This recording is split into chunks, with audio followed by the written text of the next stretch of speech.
ทัศนศึกษาโรงงานน้ำดื่มสิงห์ครับผมและไม่มีใครจะเป็นไกด์ไปได้ดีไปกว่าคนนี้อีก เจ้าของนี่ครับเจ้าของโรงงานสวัสดีครับพี่ครับสวัสดีครับสวัสดีครับถามหมดเลยพี่ตอนนี้เราอยู่ที่ไหนเนี่ยก็อยู่ที่วังน้อยนะครับซึ่งเป็นโรงงานที่ผลิตน้ำดื่มตราสิงห์ซึ่งวังน้อยเนี่ยเรามีทั้งหมด2ฝั่งด้วยกันฝั่งทางนู้นก็จะเป็นฝั่งที่เรียกว่าวังน้อยสาขา1ส่วนฝั่งนี้ก็จะเป็นฝั่งวังน้อยสาขา2พร้อมศูนย์กระจายสินค้าครับโอ้โหไอ้ป้ายนั้นน่าดื่มมากเลยนะใช่เหมาะกับรายการเลยนะครับใช่ครับ รู้กันเองนะอย่าหันกล้องไปเดากันเองนะเดากันเองวันนี้จะมีคำถามจากชาวเน็ตเยอะหน่อยนะพี่นะยินดีเลยครับที่ผลิตน้ำดื่มสิงห์เนี่ยมันมีกี่ที่อะพี่จริงๆที่ผลิตน้ำดื่มสิงห์กระจายไปทั่วประเทศไทยเนี่ยมีทั้งหมดเรามีทั้งหมด8โรงงานแล้วก็จะมีผลิตในส่วนที่ทำร่วมกับโรงเบียร์เนี่ยก็จะเป็นส่วนของขวดแก้วที่จะเป็นโซดาขวดแก้วแล้วก็น้ำดื่มขวดแก้วแต่ถ้าเกิดจะเป็นในส่วนของผลิตน้ำดื่มที่เป็น PET เนี่ยมีทั้งหมด5โรงโรงที่สิงห์บุรีอีก4โรงที่อยู่มหาสารคามอยู่วังน้อย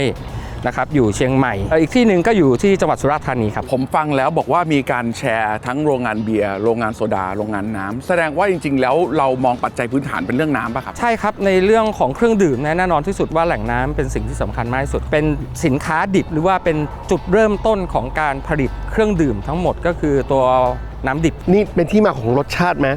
ต้องบอกก่อนว่าอันนี้ถามแทนชาวเน็ตนะอุตส่าห์อยู่กับพี่เขาต้องถามเลยว่าน้ำสิงห์ที่คนจะพูดตลอดว่าเฮ้ยมันมีคาแรคเตอร์ของมันมีรสชาติของมันรสชาตินี่มาจากไหนพี่มีปรุงไหมไม่มีครับไม่ได้ปรุงน้ำปรุงไม่ได้ครับน้ำปรุงไม่ได้เดี๋ยวพอเราเข้าไปถึง process แล้วเนี่ยมันจะได้คำตอบมาทีละอย่างว่าทำไมน้ำดื่มสิงห์ถึงมีรสชาติไม่เหมือนคนอื่นเป็นเพราะอะไรที่อยู่ในนั้นแล้วก็กระบวนการผลิตต่างจากกระบวนการผลิตอื่นๆอย่างไรโอเคสิงห์นี่ก่อตั้งมากี่ปีแล้วพี่ตั้งแต่ปี 2476 ก่อตั้งโรงงานของเราโรงงานแรกอยู่ที่สามเสนบิวเวอรี่นะครับอยู่ที่สามเสนเขตดุสิตก็ถือว่าเป็นโรงงานแรกแต่ตอนนั้นโรงงานตรงนั้นเนี่ยเป็นผลิตเบียร์เป็นหลักแล้วก็มีการผลิตโซดากับน้ำดื่มในช่วงเฟส2ของการ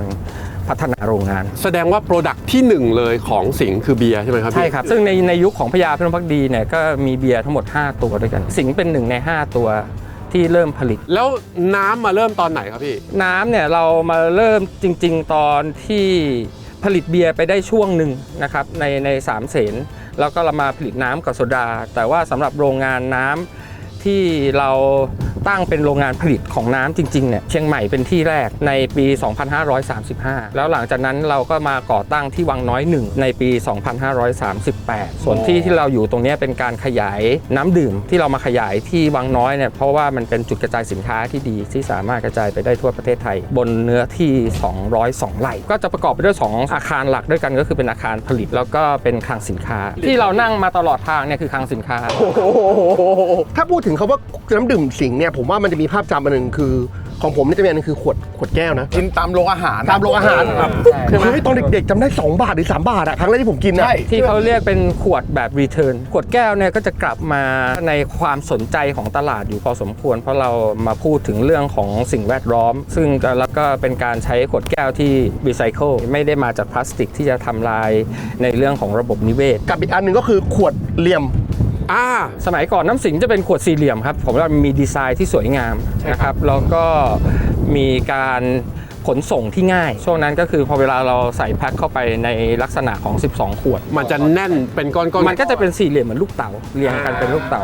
ฉะนั้นในเรื่องของการจัดแพ็คในเรื่องของการขนส่งในเรื่องของท็อปโหลดเนี่ยจะดีกว่าขวดแบบกลมๆที่เป็นขวดกลมแต่ข้อเสียของมันก็คือในลายผลิตเนี่ยการที่เป็นขวดเหลี่ยมเนี่ยมันก็จะมีความเหลี่ยมที่มันเบียดกันทำให้ตัวกำลังการผลิตลดลงเมื่อเรามีการบริโภคที่เพิ่มขึ้นแล้วต้องการขยายกำลังการผลิตเนี่ยมันก็เลยเป็นที่มาของขวดกลมเพื่อที่จะได้ให้เกิดโฟลว์ในลายผลิตได้มากที่สุดตอนนี้เราเข้ามาอยู่ในระบบกรองน้ำที่มาจากทั้งหมด4บ่อ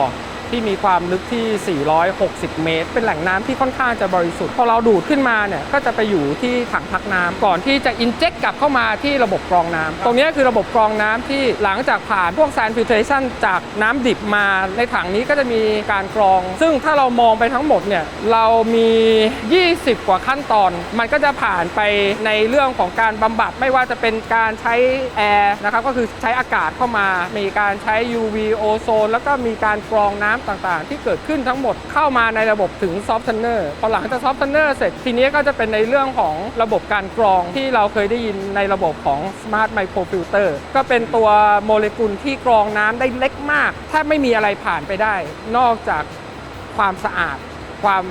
ที่มีแร่ธาตุที่อยู่ในน้ำสิงเนี่ยเป็นน้ำที่เราไม่ได้ใช้ระบบ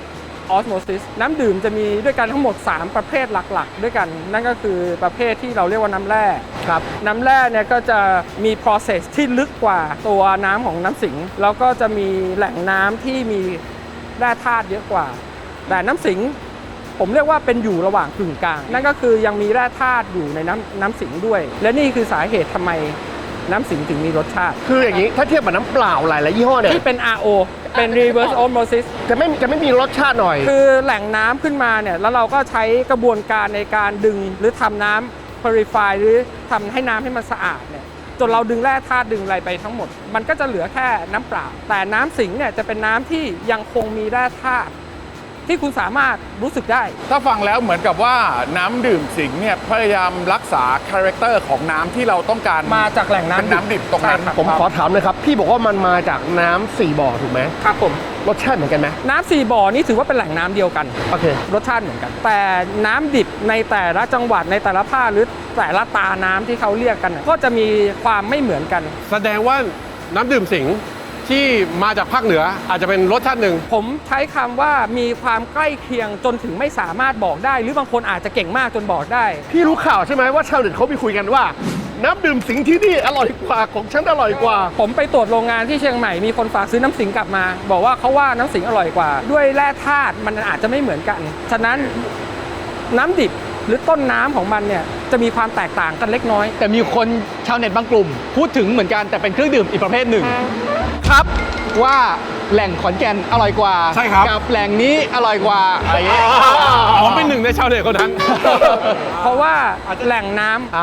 ำกระบวนการผลิตวิธีการผลิตกรรมวิธีต่างๆเหมือนกันหมดแต่มันมีคาแรคเตอร์นิดเดียวที่มาจากแหล่งน้ำหรือว่าต้นน้ำในการผลิตสินค้าทำไมเราไม่เลือกน้ำแหล่งเดียวกันแล้วเราก็ส่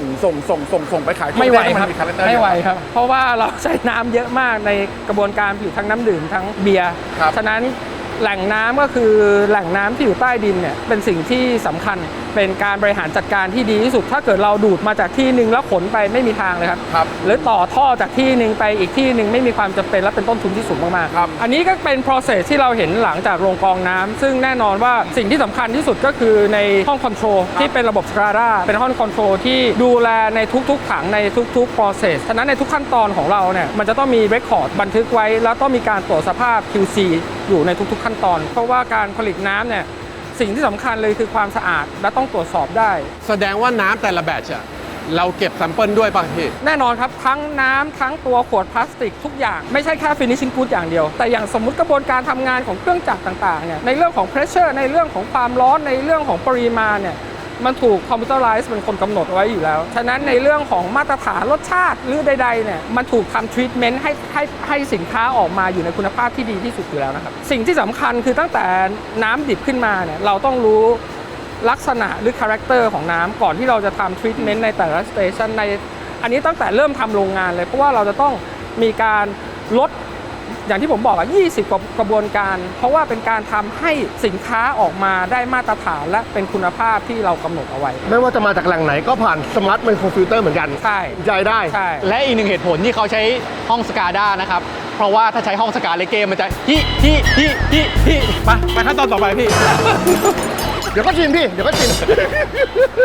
ตรงนี้เราก็เข้ามาอยู่ในส่วนของที่เราเรียกว่า preform ก็คือการนำเม็ดพลาสติกเนี่ยมาหลอมเพื่อที่จะฉีดเข้าไปในโมก่อนที่จะไปโบรเพื่อให้เป็นขวดที่พร้อมจะบรรจุของสิงตอนนี้คือทำ preform เองเลยใช่ไหมครับใช่ครับเราทำเองตั้งแต่เมล็ดพลาสติกสมัยก่อนเนี่ยเราก็อาจจะมาเป็นแค่ในส่วนของโมอันนี้ก็จะเป็นเม็ดพลาสติกฉะนั้นเราก็ตรวจสภาพตั้งแต่ความสมบูรณ์ของตัวเม็ดพลาสติกว่ามีอะไรเจือปนไหมสิ่งที่สำคัญในส่วนของตรงนี้ก็คือในเรื่องของการบริหารจัดการทางด้านของราคาฉะนั้นถ้าเราเริ่มตั้งแต่รอแมทที่เป็นเม็ดพลาสติกเนี่ย เราก็จะสามารถคอนโทรลในเรื่องของราคาต้นทุนได้ในขณะเดียวกันในเรื่องของคุณภาพของตัวเม็ดพลาสติกที่จะมาทำเป็นขวดที่เป็นบรรจุภัณฑ์เนี่ยเราก็สามารถกำหนดได้ตั้งแต่วันที่เรานำตัวรอแมทมาครับนะครับอันนี้ก็จะถูกตัวเครนยกขึ้นไปเพื่อที่จะเทใส่แล้วก็จะหลอมเข้าไปในเครื่องหลอมให้เป็นน้ำพลาสติกแล้วก็ฉีดเข้าไปในโมก็คือเป่าออกมาตอนแรกเนี่ยมันเป็นโมมันจะเป็นเหมือนหลอดแก้วเล็กๆหลังจากนั้นเราค่อยไปโบรให้ใหญ่ขึ้นส่วนที่อยู่ข้างในก็จะเป็นลักษณะแบบนี้สีมันก็ยังเป็นสีขาวขุ่นอยู่นะครับอันนี้ก็จะเป็นขวดพรีฟอร์มมันเป็นพรีฟอร์มก็คือยังไม่ได้เป็นขวดจริงเราจะเห็นว่าก็มีไซส์ของตัวคอขวดที่แต่ละไซส์ก็จะมีปริมาณน้ำพลาสติกที่กระจายไม่เท่ากันหลังจากนั้นเนี่ยพอมันเสร็จพรีฟอร์มไปก็เป็นโบโมคือตัวเป่านี่ไงอันนี้อะไร เดี๋ยวเมื่อกี้ที่มีใครถามว่าทำไมน้ำสิงรสชาติไม่เหมือนน้ำที่อื่นเพราะคุณภาพงานที่ดีเกิดจากความใส่ใจโอเคผมคิดว่าพี่จะคิดว่าทำไมเพราะว่าเซฟตี้เฟิร์สไม่ใช่ไม่ใช่นะพี่ตอนนี้เราก็เข้ามาอยู่ในกระบวนการที่ผมเรียกว่าเป็นขั้นตอนปิดนะครับถ้าเราสังเกตว่าขั้นตอนปิดเนี่ยเราก็ต้องมีใส่รองเท้านะครับทำความสะอาดมือใส่ที่ครอบผมแล้วก็หน้ากากตรงนี้เรามาอยู่ในส่วนของโมเมื่อกี้เราเห็นจากข้างนอกเนี่ยตอนนี้เป็นขบวนปิดละก็เข้ามาถึงตรงนี้เนี่ยมันก็จะเป็นตัวที่ปล่อยน้ำพลาสติกเหลวลงมาเพื่อที่จะมาปั๊มเข้ามาอยู่ในโมเรามีทั้งหมด3ลายด้วยกันครับ3เครื่องด้วยกันนะครับก็จะตรงกับถ้าเรามองแบบตรงเนี้ยสิ่งที่เราจะเห็นเลยว่าเนื่องจากระบบมันมีความร้อนฉะนั้นในระบบตรงเนี้ยที่เราเห็นมันมีทั้งลดความร้อนแล้วก็เพื่อที่จะให้การฟอร์มของตัวโมเนี่ยสมบูรณ์แบบมากที่สุดในขณะเดียวกันเมื่อมันถูกดึงออกจากโมเนี่ยตรงนี้มันจะเป็นระบบซอฟต์ดรอปเพื่อไม่ให้โมเกิดความเสียรูปแล้วก็จะลำเลียงเข้าไปคือพอมันออกมาเยอะๆเนี่ยคือถ้าปล่อยลงมาแรงๆมันอาจจะเกิดความเสียหายฉะนั้นมันก็จะมีระบบที่สั่นเป็นไวเบรชั่นเพื่อที่จะให้มันลงมาเป็นภูเขามันก็เลยจะกระจายก่อนที่จะลำเลียงโดยสายพานขึ้นไปออกมาเป็นตัวสำเร็จรูปของโมเครื่องดื่มของสิงห์เนี่ยผลิตขวดหรือภาชนะเองหมดเลยไหมพี่ถ้าในลักษณะของเครื่องดื่มที่เป็นขวด PET เนี่ยเราผลิตตั้งแต่เป็นเรซินก็คือเป็นเม็ดพลาสติกเลยไม่มีใครแตะในส่วนใดส่วนหนึ่งของผลิตภัณฑ์เราจนถึงลูกค้าในส่วนของตรงนี้เราก็จะมีการนำบางส่วนแน่นอนว่าเป็นระบบ QC ที่จะต้องดูในส่วนของคุณภาพของตัวเม็ดพลาสติกของตัวโมอยากถามว่าไอ้แบบขวดแก้วเราทำเองด้วยไหมครับขวดแก้วเรามีบริษัทในเครือก็คือบางกอกกลาสที่เป็นโรงทำแก้วแต่ขวดแก้วเนี่ยมันก็จะมีกระบวนการเหมือนขวดเบียร์เนี่ยเราก็จะมีทั้งรีไซเคิลและนอนรีไซเคิลเหมือนขวดแก้วของการทำน้ำเหมือนกันมันจะมีระบบในเรื่องของการฆ่าเชื้อขวดแก้วขวดพลาสติกแบบนี้ที่เป็นเพชรกับขวดแก้วเวลาเราทำนะครับต้นทุนอะไรมันมากกว่ากันครับขวดพลาสติกจะมีต้นทุนที่สูงกว่าเพราะว่ามันมีทั้งฝามีทั้งขวดสัดส่วนของราคาต้นทุนเนี่ยจะมาทางแพคเกจจิ้งแพ็คแมทกับรอแมทเป็นหลักตรงนี้ก็จะเสียงดังนิดหน่อยอันนี้เป็นห้องปิดควบคุมทั้งในเรื่องของความเย็นแล้วก็ความชื้นเพื่อให้มีความชื้นและมีไอน้ำต่างๆที่เกิดขึ้นในกระบวนการผลิตเนี่ยไม่มีเลยเช่นเดียวกันกับเป็นห้องปิดฉะนั้นเราจะเป็นต้องใส่ในเรื่องของพื้นรองนะครับแล้วก็เป็นเสื้อกันฝุ่นที่ติดมาจากเสื้อผ้าของเราเนี่ยเพื่อไม่ให้เข้ามาทำให้อากาศในห้องนี้มีสิ่งแปลกปลอมเข้ามาเพราะว่าอันนี้เป็นส่วนของโฟโมที่เราเห็นที่มันเป็นพรีฟอร์มเนี่ยมันจะเป็นเข้าเครื่องพรีฟอร์มไปให้ความร้อนแล้วจะไปเจออินสเปกเตอร์อยู่ข้างหลังเพื่อตรวจสอบว่าตัวพรีฟอร์มทุกตัวเนี่ยมีความสมบูรณ์แท่งๆหลอดๆที่เราเห็นเนี่ยมันจะถูกลำเลียงเข้ามาเพื่อเป็นกระบวนการปิดทั้งหมดจากห้องที่เรียงมาจนเข้าตรงนี้มันก็จะเข้าไปแล้วให้ความร้อนอันนี้จะเป็นตัวพรีฟอร์มอินสเปกเตอร์ว่ามีอะไรมีความไม่สมบูรณ์มีเศษอะไรอยู่ในตัวโมหรือตัวพรีฟอร์มหรือเปล่าก่อนที่จะไปเข้าโมถ้ามีปัญหาเขารีเจ็คมันรีเจ็คเลยอันนี้คือเครื่องโมเป็นเครื่องเป่าขวดก็คือหลังจากที่มีพรีฟอร์มแล้วเรามาทำเป็นโมจะมีทั้งหมด30หัวกำลังการผลิต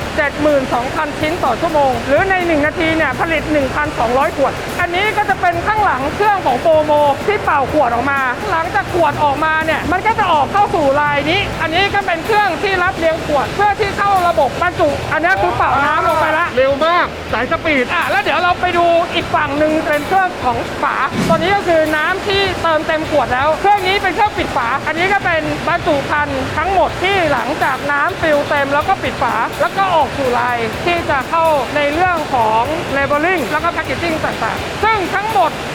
ในกระบวนการ ตั้งแต่เป่าขวดมาเนี่ยเป่าขวดปุ๊บหมุนออกมา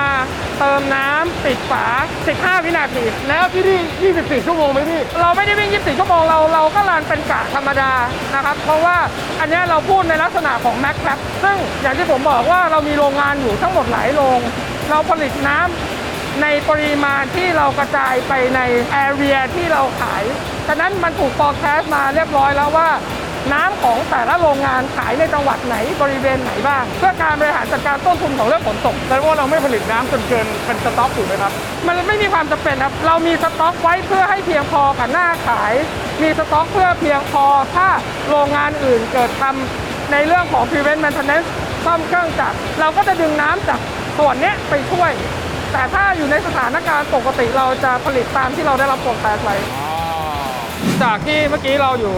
ห้องภายในใช่ไหมที่เราบอกไปแล้วว่าพอปิดฝามาแล้วมันก็ลำเลียงออกมาข้างนอกซึ่งตรงเนี้ยจะเป็นเครื่อง Cap Inspector ตรวจสอบว่าฝาลอยฝาเอียงฝาไม่สมบูรณ์แบบก็จะถูก reject ออกมาสปีดที่มันออกจากเครื่องจักรตรงลายเนี้ยมันจะมีบัฟเฟอร์อยู่ตรงนั้นพอมาในสเตจเนี้ยเราจะเริ่มเห็นแล้วว่าความเร็วมันช้าลงแล้วพอมาถึงตรงนี้ก็เป็นในเรื่องของ Inspect ฉลากละว่าฉลากติดได้สมบูรณ์มากน้อยแค่ไหนถ้าฉลากติดไม่สมบูรณ์ก็จะโดนยิงออกมาเลย ผมเห็นอีกลายหนึงต้นเป็นขวดใหญ่ใช่ไหมพี่ ใช่ครับที่นี่ผลิต2ไซส์ด้วยกันก็คือ600ซีซีกับ 1.5 ลิตรแยกเป็นขวดเนี่ยถือว่าสมบูรณ์แบบและพร้อมที่จะรับบรรจุและส่งออกซึ่งตรงนี้ก็จะเป็นเครื่องจัดเรียงคือทุกอย่างก็จะกลับเข้ามารวมแล้วก็ฟีดเข้ามาในลายที่จะเป็นเครื่อง wrap around ก็เป็นเครื่องชิงฟิล์ม wrap แพ็ค12 ใช่ครับ แล้วถ้าเป็นขวดใหญ่ครับพี่ ขวดใหญ่เป็น6ครับอันเนี้ยมันก็ถ้าสังเกตในรางเนี่ยมันจะมีเริ่มสั่นๆเนี่ยนะจะมีแผ่นเหล็กที่จัดให้มันเกิดความแน่นอันเนี้ยก็เป็นอีกหนึ่งอันที่ผมบอกว่าแล้วทำไมขวดกลมถึงสามารถผลิตได้เร็วกว่าขวดเหลี่ยมเพราะขวดเหลี่ยมกว่ามันจะตั้งเรียงกว่าจะเข้ามันไม่มีมุมที่ขัดกัน คือก่อนมาดูโรงงานจริงๆนะก็เข้าใจว่าแบบไอ้แค่ขวดเหลี่ยมมันจะมีปัญหาอะไร แต่พอมาดูสปีด ดูความเร็ว รู้เลยว่ามันเป็นปัญหาใหญ่ อย่างขวดกลมเนี่ยมันไอ้ตรง Star Wheel มันจับแบบนี้เลย แต่ขวดเหลี่ยมเนี่ยมันมันจะช้ากว่าเพราะมันต้อง เข้าเป็นเป๊ะ มันต้อง พอเห็นเลยเข้าใจแล้วว่าเป็นปัญหา แล้วขวดกลมเหมือนว่าเวลาจับแล้วมันจะเข้ามือมากกว่าด้วยนะผมว่า หลังๆนี่มันเป็นสแตนดาร์ดที่ขวดเหลี่ยมจะน้อยลง สมัยก่อนเนี่ยเราให้ความสำคัญกับโลจิสติกมันเลยเป็นขวดเหลี่ยมเยอะแต่เดี๋ยวนี้เราให้ความสำคัญกับสปีดในการผลิตมันเลยกลายเป็นขวดกลมทั้งหมด สมัยก่อนที่จะมาเป็นยุคเนี้ยคุณอาจจะคิดถึงน้ำขวดขุ่นๆสีขาว ใช่ แล้วเด็กๆอ่ะ น้ำขวดขุ่นๆเลยนะจำได้ป่ะ มันคือขวดอะไรนะ PE ป่ะพี่ มันเป็นขวดพลาสติกที่ไม่ค่อยเหมาะสมกับที่จะมาเป็นภาชนะสำหรับบรรจุ มันเป็นขวดแบบที่เหมือนผงซักฟอกน้ำอ่ะ ที่เขาเรียกว่าน้ำดื่มขวดขุ่น ซึ่งผมกินไปเยอะแล้วนะฮะถ้าเด็กๆ อยากจะบอกว่าเมื่อก่อนเนี่ยถ้าเกิดคุณจำรสชาติน้ำได้นะ เอาง่ายๆถ้ากินน้ำสิงเหมือนคุณกินน้ำแร่แต่ถ้าเกิดกินขวดขุ่นมันจะเหมือนมีรสพลาสติก มันมีพลาสติกมาด้วย มันจะมีรสแบบฟ้าๆคอลีนแบบอธิบายไม่ถูกเหมือนกัน ซึ่งถ้าใครจำได้ช่วยคอมเมนต์มานะฮะว่าคุณคิดถึงรสน้ำขวดขุ่นออกไหม ซึ่งอันนั้นเนี่ยเป็นทั้ง2กระบวนการอย่างที่ผมบอกอะตั้งแต่การทำทรีทเมนต์ของน้ำที่เป็นวัตถุดิบหลักกับแพคเกจจิ้งที่จะทำให้เกิดกลิ่นอยู่ในน้ำซึ่งจริงๆขวด PET เนี่ยมีข้อควรระวังอยู่ มันเป็นเม็ดพลาสติกที่มันดูดซับกลิ่นฉะนั้นอย่าเอาน้ำ PET ทั้งหมดไม่ใช่แค่น้ำสิงนะที่เป็นขวด PET เนี่ยไปวางอยู่ใกล้ผงซักฟอกเวลาเก็บคือควรจะเก็บน้ำแยกแล้วก็ไม่ให้เก็บโดนแดดเพราะการโดนแดดมันมีผลกับน้ำที่อยู่ข้างในเช่นเดียวกัน ผมมีคำถามครับ สมมุติว่าบ้านผมดันเอาขวดน้ำไปวางข้างผงซักฟอกจริงกลิ่นผงซักฟอกจะติดอยู่กับขวดภายนอกใช่ไหมครับ มันไม่ได้เข้าไปข้างใน มันมีกลิ่นที่ขวดที่ตัวพลาสติก แต่มันไม่ได้มีผลกับน้ำข้างใน ไม่ได้มีผลกับน้ำแต่ตัวพลาสติกมันดูดกลิ่น ซึ่งน้ำของเราเนี่ยตามวิทยาศาสตร์อยู่ได้ 2 ปีถ้ามีการจัดเก็บแบบถูกต้องตามกระบวนการ หมายความว่าน้ำเปล่า1 ขวดเนี่ยไม่ใช่ว่าคุณซื้อไว้ปุ๊บ5 ปี10 ปีค่อยมากิน ไม่ได้ครับ ไม่ควร ไม่ควรครับ ประมาณสัก2 ปีนี่คือกำลังดี 2 ปีคือสิ่งที่เหมาะสมครับ ไม่ใช่ไวน์ไม่ต้องเก็บ แล้วคนที่ชอบเก็บน้ำขวดไว้ในรถนะครับตากแดดนานๆนะครับ ไม่ดีครับ อ้าวเชื่อเถอะพี่เขาบอกแล้ว ผู้ผลิต ผู้ผลิตบอกแล้วบอกว่าอย่าเก็บ จากตรงนี้เสร็จก็จะขึ้นลำเลียงไปเข้าระบบที่จะพร้อมขนส่งออกนอกโรงงานแล้ว อันนี้ถือว่าในแง่ของบรรจุภัณฑ์ใน SKU ของตัวน้ำ600 cc 12 ขวดได้เสร็จสมบูรณ์รอเหลือที่แพ็คขึ้นพาเลทส่ง ตอนนี้ผมโชว์นี้ก่อน เมื่อกี้มีพี่สตาฟเดินมาคุณเนทครับ สิงสดครับแต่เป็นน้ำดื่ม น้ำดื่มสด น้ำดื่มสด หยิบออกมาจากลายให้ มันคืออะไรนะรับวอเตอร์ สิงห์ดราฟวอเตอร์ เนี่ยมีขนขึ้นลิฟต์ไปเพื่อยก 2 ชั้น มันมาจัดตั้งอยู่ตรงบนนู้น ตั้งเสร็จรับเสร็จส่งไป ตัวเนี้ยจะเป็นโรบอทที่จะเรียง พอเวลามันเข้ามาอยู่มันไม่ได้หันหน้าเดียวกันหมด มันต้องมีตัวบิดตัวเรียงตามขวางกับตามไม่ขวาง เพื่อที่จะมารวมให้อยู่ในพาเลตเพราะว่ามันเป็นการคำนวณว่าการที่เราจัดพาเลตแบบเนี้ยมันจะทำให้ความแข็งแรงดีที่สุด แล้วหลังจากนั้นก็จะเป็นตัวพลาสติกแรปสำหรับกันไม่ให้สิ่งแปลกปลอมหรือฝุ่นเข้ามาอยู่ในแพ็คแล้วก็ง่ายต่อการขนส่ง แล้วก็ส่งต่อเข้าลิฟต์เพื่อที่จะขนขึ้นไปชั้น 2 แล้วก็รับไปที่คลังสินค้า มาแล้วครับ จากตรงเมื่อกี้เราดูข้างในวิ่งมาถึงตรงนี้ ก็คือรถ RTNX ที่ผมบอกขนออกมาจากทางลิฟต์ด้านนู้นนะแล้วก็ผ่านทันเนลเข้ามา แล้วก็จะไหลเข้ามาสู่ระบบ ASRS ที่จะขึ้นเป็นอยู่บนแหลก เดี๋ยวนะครับ เมื่อกี้พี่บอกผมข้างในว่าพี่บอกพี่จะไม่ค่อยสต็อกผลิตแล้วขาย อันนี้คือไม่สต็อกแล้วใช่ไหมพี่ ใช่ครับใช่ครับ อันนี้สามารถสต็อกได้ประมาณ 50 ล้านลิตร คือทั้งแม็กทั้งหมด ซึ่งอันเนี้ยคือสำหรับ ทั่วทั้งประเทศที่เราไปช่วยเสริมในแต่ละโรงงาน ผมอยู่ฝั่งโรงงานครับ เน้นผลิตอย่างเดียว ยิ่งขายเยอะยิ่งดีสำหรับผมครับ ก็เมื่อกี้อย่างที่บอกนะว่าที่มันจะเป็นต้องมีเยอะขนาดนี้ เพราะว่าใน 1 วันเนี่ยจะมีรถมารับส่งตรงที่รถเด็กๆข้างนอกเนี่ย400 คัน ซึ่งก็ตกประมาณ 10,000 พาเลตผมว่าน่าจะประมาณ8 ล้านลิตรต่อวัน ถ้าเราคำนวณเอาง่ายๆว่าสามารถเก็บได้50 ล้านลิตรประมาณ1 สัปดาห์ โดยประมาณที่เราจะกระจายสินค้าไปทั้งหมด ซึ่งในอนาคตเรากำลังมีรายที่ 4 เพิ่มมาจากทางฝั่งโรงงาน ฉะนั้นฝั่งตรงเนี้ยทราฟฟิกจะเยอะมาก หมายความว่าที่วังน้อยนี่เป็นโรงงานที่ใหญ่ที่สุดแล้วที่อยู่ตรงศูนย์กลางถูกไหมครับ ใช่ครับใช่ครับเป็นโรงงานที่ใหญ่ที่สุดมีรายผลิตทั้งหมด3 ราย ซึ่งกำลังจะเพิ่มรายผลิตเป็นรายที่ 4 แสดงว่าฝั่งภาคใต้ขาดนิดหน่อยเราส่งเติมได้อีสาน ภาคใต้จะไม่ค่อยขาดครับเพราะว่าเรามีกำลังการผลิตเหลือที่โรงงานที่สุราษฎร์ส่วนใหญ่จะขึ้นไปภาคเหนือกับภาคอีสานที่จะขยายเพิ่มเข้าไป แต่ข้างบนผมเห็นไม่ใช่น้ำเปล่าใช่ไหมครับพี่ ตรงนี้จะเป็นสินค้าของ non L ทั้งหมดนะครับเป็นหลักเนี่ยจะเป็นน้ำดื่มเพื่อที่จะกระจายแล้วก็ mix load ในพื้นที่ของบริเวณคลังสินค้าตรงนี้ถ้าเป็นเฉพาะพื้นที่ตั้งกองเก็บสินค้าเนี่ยอยู่ที่ 48,500 ตารางเมตรรวมโหลดดิ้งเด็กด้วยก็จะประมาณ 54,000 แต่ตรงนี้ก็ต้องบอกว่าการบริหารจัดการตรงนี้เนี่ยแน่นอนว่าในเป้าหมายของการทำงานซัพพลายเชนเนี่ยเราก็ไม่อยากมีสต็อกให้เยอะหรอกแต่ก็ไม่ต้องการที่จะมีสต็อกให้ขาดซึ่งทาง BRS บริษัทบุญรอดซัพพลายเชนเนี่ยก็ได้พาร์ทเนอร์ชิพกับทางบริษัท Linfox International ซึ่งเป็นบริษัทของในประเทศออสเตรเลียก็ในส่วนของทั้ง2 ส่วนทั้งตัวโรงงานเองก็ดีทั้งตัว supply chain เองก็ดีก็เป็นหน่วยงานที่อยู่ภายใต้ที่ผมเป็นคนดูแลอยู่แล้วท่านั้นก็มั่นใจได้ตั้งแต่ raw material ยันสินค้าออกจากประตูเนี่ยผมรับผิดชอบคนเดียวทั้งหมดอย่างที่ผมบอกครับว่าเราทำพาร์ทเนอร์กับทาง Linfox International เนี่ยก็เป็นสิ่งที่ทำให้ยกระดับมาตรฐานในเรื่องของการบริหารจัดการตั้งแต่โรงงานของเรามาเนี่ยตั้งแต่ต้นทางเนี่ยก็ต้องบอกว่ามาตรฐานโรงงานเนี่ยก็เป็นมาตรฐานที่อยู่ในระดับสากลที่เป็น World Class Standard นะครับไม่ว่าจะเป็น ISO 9001 ISO 22000 ISO 45001 ต่างๆเนี่ยหรือว่าเป็น NSF หรือ FSSC ก็เป็นสิ่งที่เราได้มาตรฐานมาโดยตลอดส่วนรางวัลของน้ำสิ่งที่เราได้เนี่ยก็จะเป็นในเรื่องของ Superior Taste Award ในระดับ 3 ดาวการันตีในเรื่องของน้ำดื่มมีรสชาติที่รู้สึกได้และดีแน่นอน แต่บริหารจัดการดีเพราะข้างนอกที่เขาโซลาร์เซลล์ผมเห็นทึ่มเลยนะ เป็นนโยบายของกลุ่มบุญรอดอยู่ครับที่เราให้ความสำคัญกับ ESG แน่นอนว่าในเรื่องของโซลาร์คาร์พอร์ตหรือโซลาร์รูฟท็อปเนี่ยก็อยู่ในเฟสที่ 2 ซึ่งรวมๆกันผมว่าน่าจะได้ถึงประมาณ3เมกะวัตต์ในสิ่งที่เราวางแผนเอาไว้นะครับรวมไปถึงการที่อยู่ในโรงงานเนี่ยมีอยู่แค่ 2-3 อย่างที่เราต้องคอนเซิร์นนอกจากในเรื่องของคาร์บอนเครดิตที่เป็นเป้าหมายหลักก็คงจะเป็นในเรื่องของ water consumption ก็คือการลดการใช้น้ำหรือใช้พลังงานให้มากที่สุดแน่นอนว่าตัวโซล่าช่วยในเรื่องของไฟนะครับก็มาส่วนในเรื่องของน้ำมันก็มีการบริหารจัดการน้ำให้ดีที่สุดรวมไปถึงการที่เราบริหารในเรื่องของ water treatment ก็คือบ่อบำบัดน้ำเสียที่สามารถนำไปเพาะปลูกได้แล้วก็นำกลับมาใช้กับระบบสาธารณูปโภคได้เช่นเดียวกันก็นอกเหนือจากนั้นในส่วนของ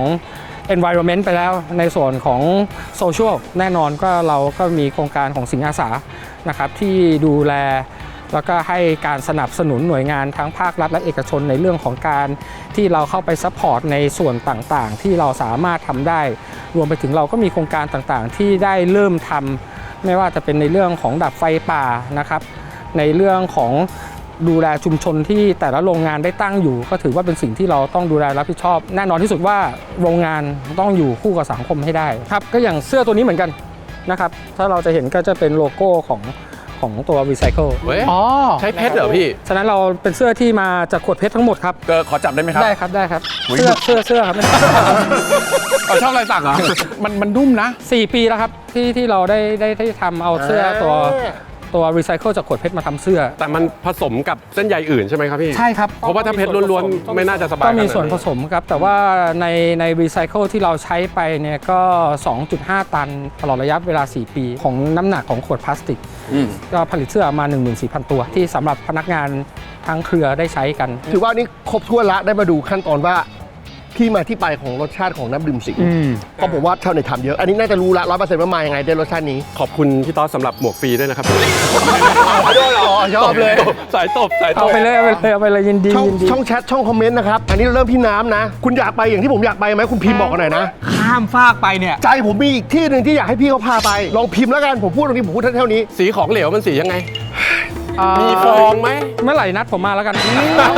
อยู่ใกล้ๆบางเลนนี่เอง ที่มันอ้าๆหน่อยอ่ะอ้าๆหน่อย อ้าหน่อยประตูเหรอ ประตูอ้า